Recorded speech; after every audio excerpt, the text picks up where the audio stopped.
오늘은 숭사소설. 숭사라고 하는 건 재판이에요. 재판과 관련된 소설에 대해서 잠깐 살펴보겠습니다. 순마국어 채널은요, 고등학생 내지는 대입시생을 위한 어떤 국어 전문 채널입니다. 그러다 보니까 주요 내용은 문학작품과 문법을 주로 다루고 있으며, 그 다음에 시험에 꼭 필요한 개념어들을 정리하고 있습니다. 내용은요, 주로 이제는 고등학교 국어교과서 내지는 문학교과서에 수록된 작품들, 그 다음에 수능, 학력평가, 모의평가 등 모의고사 내지는 시험의 기출작품들, 그리고 EBS 교재에 수록된 작품들을 중심으로 하겠습니다. 순마국어 채널을 통해서 고등학생들 여러분, 그 다음에 대입시생 여러분들 열심히 공부하시고 좋은 결과가 있기를 바라겠습니다. 그런 의미에서 요거 보이시나요? 요거 보이시죠? 그죠? 자, 요게 이제는 구독 버튼이에요. 요 영상의 하단, 오른쪽 하단에 이렇게 있을 겁니다. 자, 구독 버튼 눌러주시고, 그 다음에 좋아요 체크해주시고, 알람 설정해주시면 정말 감사하겠습니다. 억울한 일을 관청에 호소하여 해결하는 것을 주요 내용으로 하는 고전소설이다.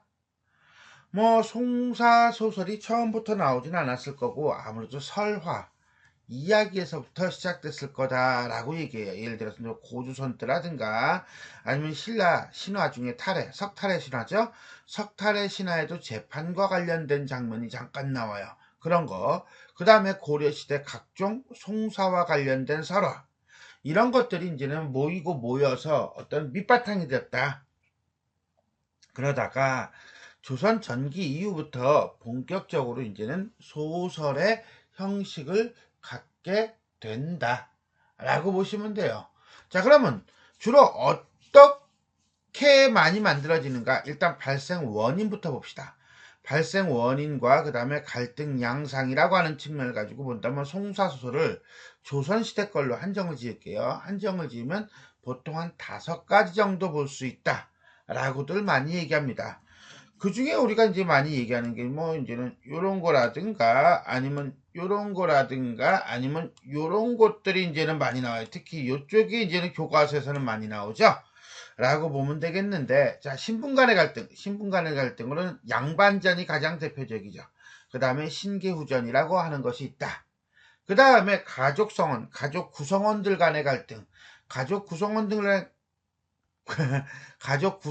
간의 갈등으로는 김씨 열행록이라고 하는 소설이 있습니다. 요거 챙겨놓고 들어가면 될 것 같아요. 저것도 있죠. 장화홍련전도 역시 마찬가지로 가족 구성원들 간의 갈등이다 라고 보시면 되겠네요. 그 다음에 향촌 사회 계층의 갈등 중에 가장 대표적인 게 있다면 서대주전이 있죠. 그 다음에 황새결송 내지는 까치전, 이 3개 다 문학 교과서에 실리고 모의고사에서도 가끔씩 나오는 작품들이다 라고 보시면 돼요. 그 다음에 권력의 횡포와 저항 의지 중에 가장 대표적인 작품은 유연전이라는 작품이에요. 요거 체크하시고요. 그 다음에 관습, 규범의 억압과 그 다음에 극복 의지라고 하는 걸로 정수경전이라는 작품이 있다 라고 보시면 되겠습니다. 자, 그러면 우리가 다시 한번 살펴볼 작품으로는 양반전, 그 다음에 김씨 열행록, 까치전하고 황새결송하고 서대주전은 전부다. 그 다음에 유연전 정도는 기본적으로 여러분들이 한 번씩 전체 줄거리라도 파악할 필요는 있습니다. 송사소설은 기본적으로, 그렇죠, 재판하는 사람이 있어야겠죠. 내지는 관원이나 기관, 그 다음에 원고와 피고가 있어야 되겠다. 자, 그 다음에 중간에 원고와 피고 사이에 뭐가 있어야 돼요? 갈등이 있어야겠죠.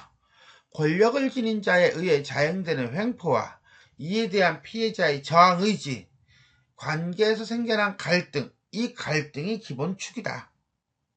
전개 방식은 보통 아이러니를 통해서 송사 해결을 담당한 판관을 풍자, 즉 재판관을 풍자하는 거죠. 아니면 누명 씌우기를 통해서 부당한 욕구 내지는 충족이나 목적 달성을 위해 의도적으로 사건이나 소문을 조작하여 상대를 공경에 빠뜨리는 수법 등을 많이 택한다. 자, 그래서 기본적으로는 우리가 원고와 제소자, 피고, 피소자, 그 다음에 사건 내용, 그 다음에 재판관에 의한 판결, 이렇게 네 가지가 중심 내용, 요건이다. 그 중에 원고와 피고자는 피해자와 가해자와 일치하는 경우도 있는가 하면 그렇지 않고 오히려 주변 인물에 의해서 제소가 이뤄지는 경우도 있다. 즉 무슨 소리냐, 피해자가 죽었을 때라든가 피해자가 사라졌을 때 얘기해요. 또는 가해자가 오히려 원고가 되는 경우가 있다. 가해자가 오히려 원고가 되는 경우는 모함을 하는 경우죠. 이렇게 이해하시면 되겠습니다. 자, 그럼 해결 방식에 따른 유형을 보자. 해결 방식에 따른 유형은 크게 세 가지가 있습니다. 원억형, 신원형, 화해형. 원억형이라고 하는 것은 억울하게 패소하는 거예요. 억울하게 패소하면요, 이건 뭐예요? 부정적인 거죠?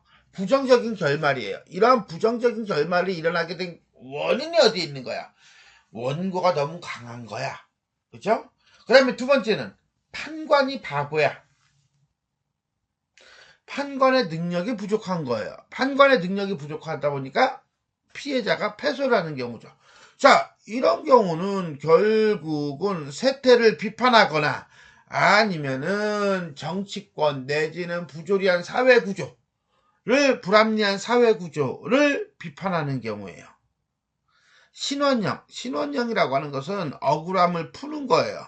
자, 처음에는 피해자가 자신의 억울함을 드러내지 못했지만은 나중에 정당성이 밝혀져서 해피엔딩으로 끝맺는 유형입니다. 이거는 그냥 권선징악형이다 라고 보시면 돼요.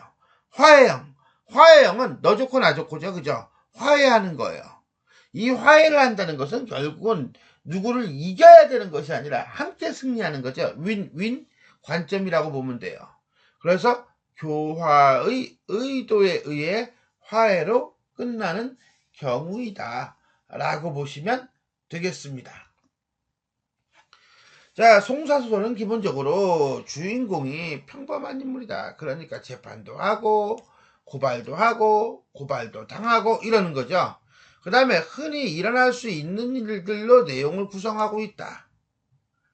다음에 송사소설은요, 일대기적 구성이 아니에요. 그렇죠. 어떤 특정한 사건을 가지고 집중적으로 얘기하는 거죠. 그죠? 특정한 사건 내지는 어떤 특정한 시간대에 집중되어 있고 사건도 그렇게 되게 집약적이에요. 그 다음에 영웅이 아니다 보니까 평범한 인물이다 보니까 어때요? 지상계에서만 사건이 진행돼요. 물론 죽은 사람이 내지는 피해자가 죽어서 억울해가지고 귀신이 돼 이런 것도 있을 수 있겠지만은 그런 전기적인 요소는 거의 대부분 자제되고 배제되고 인물의 어떤 현실적인 노력에 의해서 해결을 보여주는 그런 형태를 띠는 경우가 많다라고 보시면 되겠습니다. 송사소설의 문학사적 의를 살피겠습니다. 자, 우리 설화의 주요 모티프 중에 하나인 수수께끼 모티프, 어떤 사건이 일어나고 그 사건의 어떤 원인을 파악하는 것, 이러한 수수께끼 모티프를 소설로 형성함으로써 추리적 성격을 지닌 소설작품이라는 점. 그 다음에 자, 평범한 인물의 일상적 활약상과 그 다음에 삶의 한 단면을 중심으로 전개된다는 거. 그 다음에 몽이롭게 소설이나 몽자리 소설과 같은 어떤 꿈을 통해서 암시하고 예언하고 이런 기능이 퇴주됐다는 점. 그 다음에 천상계에서의 사건이 거의 배제되고 완전히는 아니지만 지상계에서의 사건 진행이 중심이라는 점이라고 볼 때 여타의 고전소설에 비해서 리얼리티가 사실성이 매우 풍부한 소설이다 라고 할 수 있겠습니다. 그리고 이러한 까닭으로 현실적인 주요 관심사가 이제는 소설이 되고요. 그 다음에 우연성이 절제된, 거의 배제된 구성 방식, 그러니까 인과적 구성이 상당히 강해졌다는 거죠. 자, 근대소설 내지는 현대소설적인 요소가 작용이 되는 거예요. 그 다음에 작가의 현실 지향 의식이 기존 질서의 회복 의지와 모순, 부조리의 현실 고발, 의지 등 두 가지 방향으로 뚜렷이 드러나고 있다는 점이 송사소설의 의에 해당하겠습니다. 지금까지 우리는 송사소설에 대해서 살펴보았습니다. 수고하셨습니다.